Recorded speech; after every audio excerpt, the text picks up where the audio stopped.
কানাইঘাটে 18 বছরের মানসিক ভারসাম্যহীন ও বাক প্রতিবন্ধী মেয়ে ধর্ষণের দায়ে গ্রেফতারকৃত 3 যুবককে আদালতে প্রেরণ করা হয়েছে। আজ শুক্রবার সকাল 10:30টার দিকে গ্রেফতারকৃত এই 3 জনকে আদালতে প্রেরণ করা হয়। আমি যদি এদের পরিচয়ের কথা বলি তাহলে গ্রেফতারকৃত এই 3 জন হলেন উপজেলার সদর ইউনিয়নের উমাগড় গ্রামের মৃত নিখিল দাসের পুত্র নুহা চালক শুভঙ্কর দাস, বীরদল কচুপাড়া গ্রামের ফরিদ আহমদের পুত্র ক্যারিকাপ চালক বাবুল আহমদ ও চট্টগ্রামের বাবুল মিয়ার পুত্র পিকআপ চালক ফাহাদ মিয়া।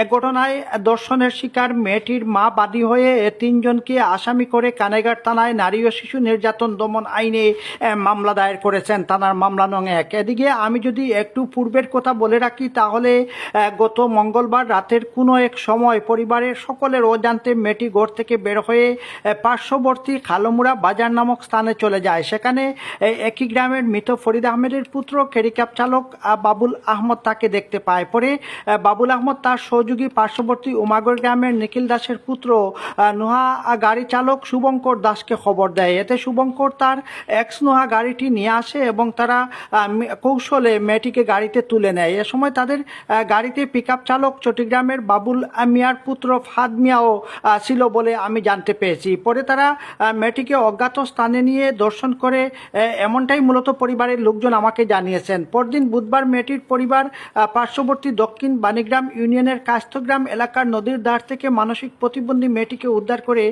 থানায় নিয়ে আসেন। ওই দিন পুলিশ সাথে সাথে মেয়েটিকে সিলেট ওসমানী হাসপাতালের ওসিসি বিভাগে প্রেরণ করে। গতকাল সন্ধ্যায় ওসিসি রিপোর্ট পাওয়ার পরপরই কানাইঘাট থানার অফিসার ইনচার্জ আব্দুল আউয়ালের নির্দেশনায় থানার এসআই খোকন চন্দ্র সরকার, শাহ আলম, শৌলেশ চন্দ্র দাস ও এএসআই আরেফিনের নেতৃত্বে পুলিশের 2টি টিম সদর ইউনিয়নের বিভিন্ন এলাকায় সাঁড়াশি অভিযান চালিয়ে ধর্ষণকারী 3 জন অর্থাৎ বাবুল, শুভঙ্কর ও ফাহাদকে গ্রেফতার করেন।